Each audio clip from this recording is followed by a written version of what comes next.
Vamos falar agora sobre segurança pública, tema que está causando enorme preocupação em todo o país.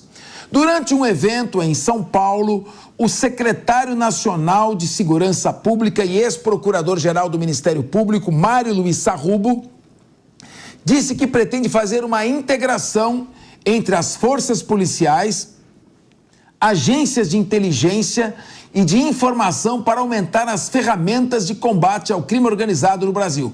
Vamos ouvir o doutor Sarrubo. É trabalharmos de forma integrada, de forma regionalizada, né? E o Brasil conta com polícias muito fortes, polícias militares, polícias civis estaduais, polícia federal, polícia rodoviária, mas ainda nós estamos trabalhando um pouco cada um no seu canto e é preciso, na verdade, que a gente esteja junto. O crime está organizado, é preciso que o Estado também se organize. Disso, Sarrubo defendeu o uso de câmeras corporais em policiais e prometeu investimento federal em equipamentos. Acompanhe. Elas servem para o policial militar, mas também para a pessoa que está sendo abordada, porque ela sabe que está sendo filmada.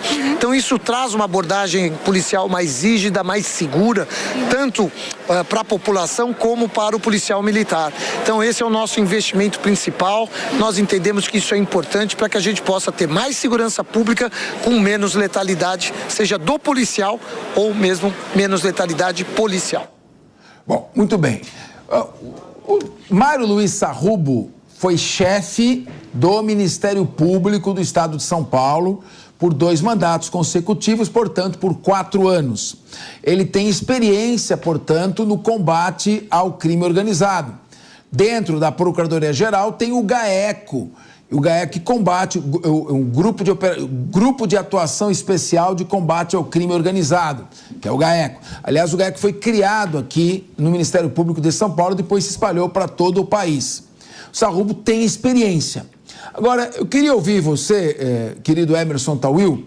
Emerson, como é que fica essa questão da segurança pública? Você que é advogado de policiais militares, como fica essa questão? Você acha que o Sarrubo está certo? Hoje, o país está dividido em nichos, está dividido em regiões, quase que províncias. Então, a criminalidade na cidade de São Paulo não está integrada à criminalidade, o combate à criminalidade na cidade de São Paulo não está integrado em Presidente Prudente ou Presidente Epitácio, quanto mais ainda no estado do Acre. Então, o Sarrubo, quando fala da necessidade de integrar as forças policiais, é justamente esse caráter transnacional e interestadual da criminalidade. Qual a sua avaliação, com a experiência que você tem, sobretudo de advogar para policiais militares? Boa tarde, Capês, boa tarde, amigos de bancada, boa tarde a nossa audiência de sempre. Em partes ele está correto, essa integração é viável, ela é viável realmente, ela é importante porque você centraliza, né, o centro de informações, dados, pesquisa, tudo numa forma vertical e aí de uma maneira a qual adaptada dentro de cada região, como você disse, são todos os aspectos regionais de cada região têm suas características e é óbvio que capital de São Paulo com o Rio Grande do Sul, cada uma tem sua característica. Numa outra via oblíqua, quanto ao uso das câmeras corporais, eu sou extremamente questionador sobre as câmeras corporais, inclusive ele fala que é uma benesse, porque traz a segurança para o policial militar e também para o marginal. Olha, se câmera corporal, né, câmera de um modo geral, né, o instrumento de captação de imagem fosse solução para alguma coisa, o Brasil não teria aí qualquer tipo de prática de crime. Só a capital de São Paulo, por exemplo, colocou em prática agora mais 20 mil câmeras com reconhecimento facial.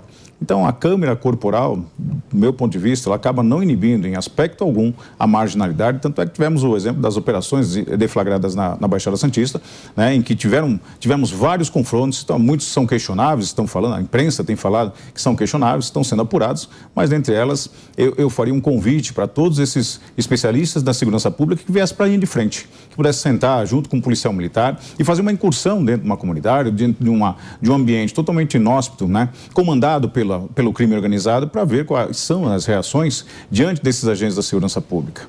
É importante, mas é preciso difundir, debater de uma forma muito mais ampla do que a parte centralizada, não é uma verticalização de pensamento que vai fazer o resultado ser positivo de uma forma nacional. Mas é importante discutir o assunto, que é delicado, é sensível e hoje traz os holofotes do Brasil todo, sendo como o ponto vertiginoso, né, de maior importância dentro da nação. Doutora Raquel Galinatti, delegada de polícia, diretora da Associação dos Delegados de Polícia do Estado de São Paulo, ex-presidente do Brasil, Associação dos Delegados de Polícia do Brasil e ex-presidente do Sindicato dos Delegados de Polícia de São Paulo. Muito bem. Raquel, você acredita que com o grau de verticalização do crime organizado em simbiose com as mais altas esferas do poder público, o crime organizado estruturado, já lavando dinheiro por meio de negócios lícitos, com um poder de corrupção enorme, muito bem armado, e o Estado com todas as suas inúmeras deficiências, ou seja, os Estados-membros estão sufocados com gastos de pessoal, não conseguem aumentar e contratar mais policiais, não conseguem remunerar bem os policiais e não conseguem se organizar para prevenir a prática do crime. Como nós conseguiremos combater o crime organizado apenas com câmeras corporais e fazendo essa integração? Claro que o papel do secretário nacional é esse, mas estamos ainda muito longe de almejarmos alguma segurança ou o fim do crime organizado no Brasil? Boa tarde a todos os meus amigos de bancada, a nossa audiência, professor Fernando Capês, que lidera aqui o debate. Eu acredito que soluções perfumadas e cosméticas não irão combater o crime organizado que assola o Brasil, com perigo de caminharmos para um narco-estado.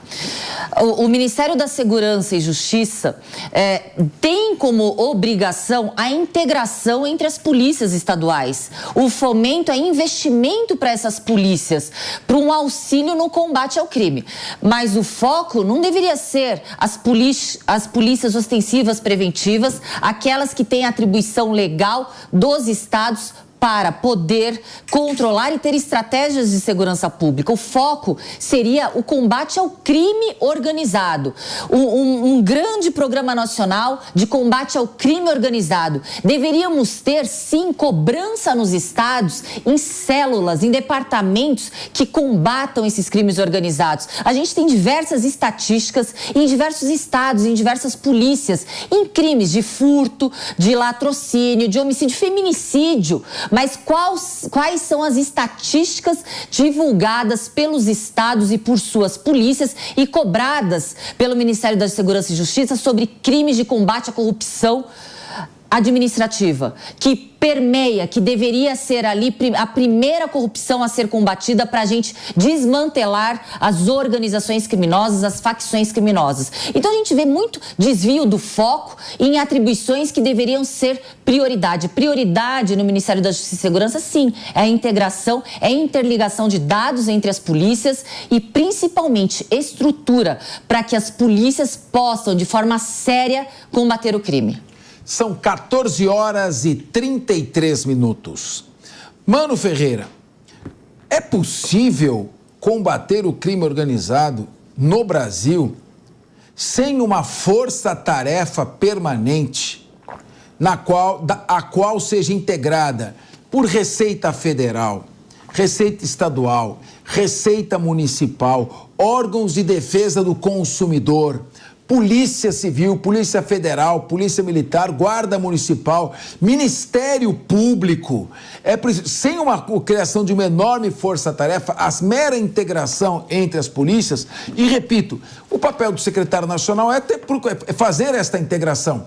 Mas nós estamos falando o seguinte, o quão distante nós estamos de enfrentar organizações que hoje são grandes empresas proprietárias de postos de combustíveis, restaurantes, lavanderias de roupa, lavanderia de roupa, não só de dinheiro, lá elas lavam o dinheiro também, discotecas, boates onde fazem a distribuição das drogas, serviços de transporte coletivo, tudo absolutamente legalizado.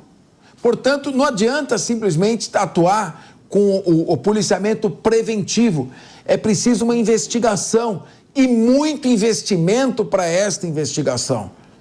Do contrário, nós vamos continuar condenados como as virgens danaidas, condenadas por Zeus a retirar água do mar com tonéis sem o fundo.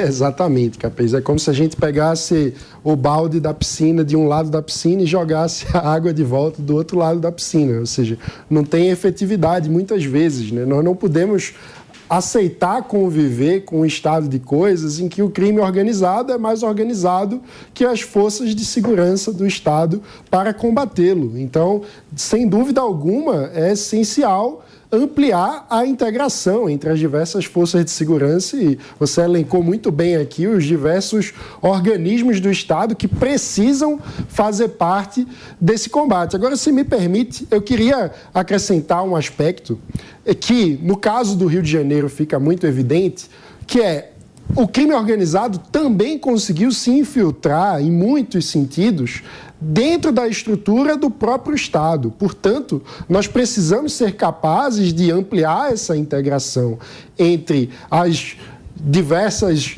organizações que compõem o Estado e garantir que o Estado não esteja, ao mesmo tempo, infiltrado por agentes que fazem com que ele atue a serviço do crime e não a serviço do combate ao crime.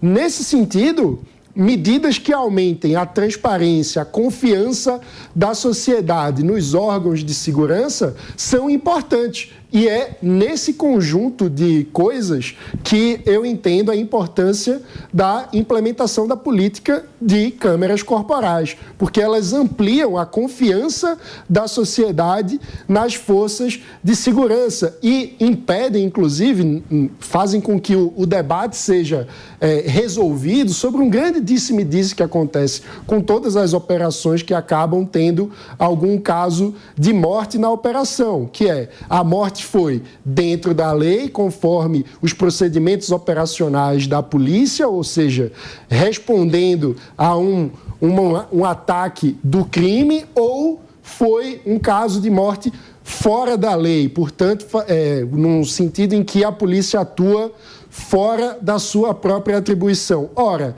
esse debate acaba desgastando a confiança da sociedade nas forças de segurança. Como acabar com esse debate? Tendo a prova, trazendo as câmeras. Quando você tem a câmera, não tem mais debate. Você sabe efetivamente quando houve o procedimento adequado da polícia ou quando não houve. E por que isso é importante? Porque polícia que não segue a lei vira milícia. Milícia vira crime organizado. Portanto, nós precisamos ter isso como um eixo central. Não existirá combate efetivo ao crime organizado se o Estado não tiver integrado e se não tiver eficientemente blindado da infiltração do crime organizado. Daniel José, notamos, o país está focado, faz 1 ano e meio, está focado nos atos de 8 de janeiro. O país faz 1 ano e meio, está focado na falsificação de dados de carteira de vacinação, discussão de minuta de estado de sítio. Há muito tempo, o crime organizado, o combate ao crime organizado, a criminalidade violenta, ao narcotráfico, as milícias de matadores de aluguel, as organizações criminosas como um todo, tráfico de seres humanos, de crianças para prostituição. Esse crime organizado é deixado de lado, esse tema, esse enfoque, e nós ficamos com assuntos mais superficiais, amenos, perfunctórios, e realmente não vamos com profundidade naquilo que tem sido feito. Dá para retroceder o crime organizado no estágio em que ele chegou no país? Dá, mas as medidas vão precisar ser muito urgentes justamente por conta do motivo que o Mano descreveu aqui, da infiltração de pessoas ligadas ao crime organizado dentro de órgãos de Estado. Isso é um processo que está acontecendo agora, gradual, mas muito acelerado, de destruição institucional. A partir do momento que a gente não consegue mais acreditar nas nossas instituições, aí que o Brasil, o país como um todo, vai para o buraco e a gente não vai conseguir desenvolver ele de forma alguma. Então, no meu ponto de vista, a ideia de fazer uma força-tarefa unificada, sendo integrada através de diversas agências e órgãos ligados ao combate à criminalidade e também ligados à Receita, né, seja federal, estadual ou municípios, me parece super importante.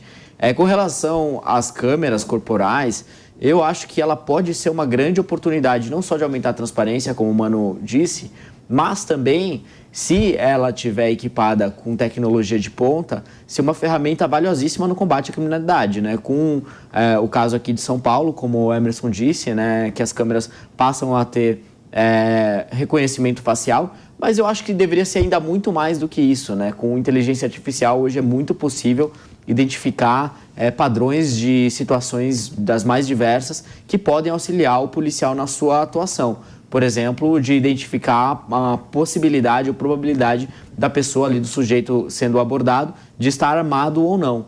Então, esse tipo de ferramenta hoje em dia pode ser um auxiliar enorme para os policiais e não muitas vezes da forma como ela é feita e até publicizada, como parte de uma narrativa até da esquerda, de fiscalizar o trabalho dos policiais. Eu acho que se trata de algo muito além disso e que, se feita de maneira correta e com tecnologia de ponta, pode ser um grande parceiro aí das forças policiais, que já vem fazendo um trabalho extremamente competente em São Paulo e que, enfim, podem fazer ainda mais. Bom, esse assunto também tá chato. Combater organizações criminosas, o crime organizado tomando conta do país, organizações de narcotráfico lavando bilhões de reais no mercado aparentemente ilícito, tráfico de seres humanos, movimentando $1 trilhão em todo o mundo. Crime organizado